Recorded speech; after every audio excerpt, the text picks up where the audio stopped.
Good evening, everybody. As Mitchell said, my name is Ian King and I'll be speaking from a coach's perspective.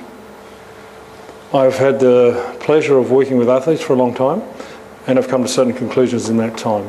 Tonight I'm going to share those with you as they relate to injuries and nutritional supplements.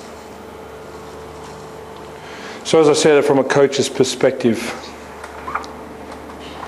Now the word coach is becoming pretty loosely used in the world today, but I like to believe I operate from the traditional perspective, and the role of the coach is to guide people to fulfil their potential.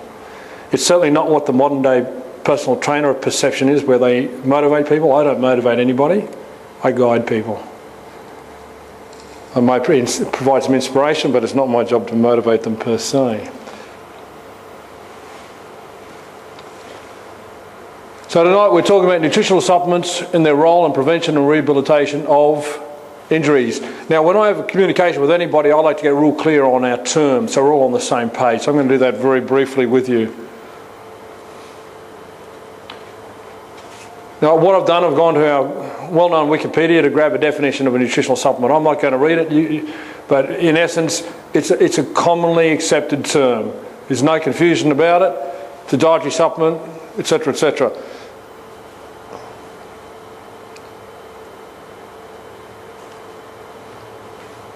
People will say, well, Ian, are supplements more important than food?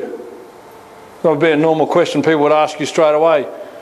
And my answer is no, but they may be as equally important for the reasons that I'll be expanding upon during this presentation. Then there'll be people saying, do we need supplements at all? And I certainly will be shedding some light on that topic.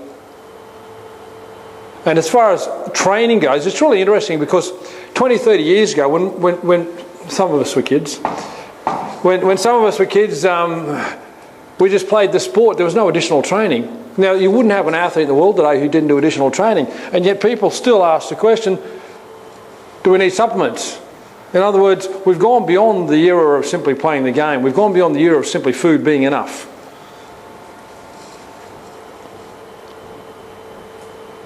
Prevention and rehabilitation.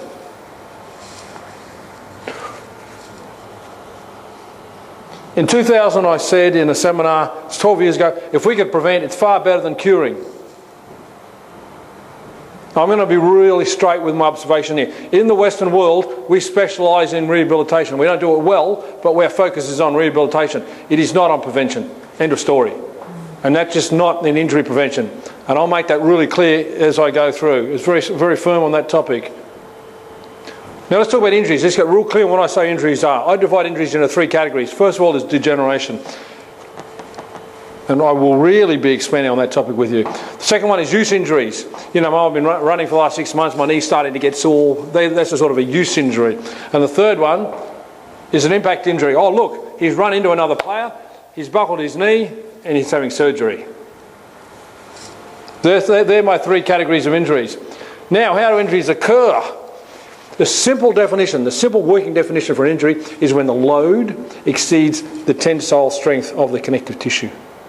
Now, it might appear really easy to understand when a big man hits a little man, but it goes a lot deeper than that, because what I'm going to tell you, in my opinion, it goes to the cellular level. In other words, our body is made up of trillions of cells. In essence, if the load exceeds the ability of those cells to hold together, they give it up. And that's where we get injuries. Now,